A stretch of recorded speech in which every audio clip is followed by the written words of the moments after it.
पहले उसने ये सब कुछ नफीस के साथ किया और अब अहमर के साथ कर। किचन में जब नाश्ता बना रही थी तो नफीस भाई की कॉल आई।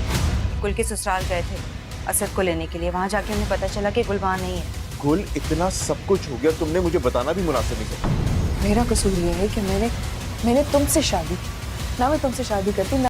हेलो नाज़रीन, अस्सलाम वालेकुम, welcome back to my YouTube channel. नाज़रीन, आज हम जिस ड्रामा सीरियल की बात कर रहे हैं वो है इश्क तुमसे हुआ। इस ड्रामा में हम देखेंगे कि जब अहमर की अपनी औलाद होती है तो वो असद की तरफ तवज्जो नहीं देता और वो भी यही चाहता है कि नफीस अपने बेटे को घर से ले जाए। इसलिए वो गुल से कहता है कि असद को तैयार रखो क्योंकि उसे नफीस लेने आएगा, जिस पर गुल बहुत परेशान हो जाएगी कि नफीस उसके बेटे की तरबियत नहीं कर सकता, वो उसे अपने जैसा बना देगा। दूसरी तरफ नौशी शानी के साथ घर से भाग जाएगी। वो घर से सारा जेवर निकाल कर ले जाती है, लेकिन शानी सब कुछ लेकर चला जाएगा और नौशी उसे ढूंढती रहेगी।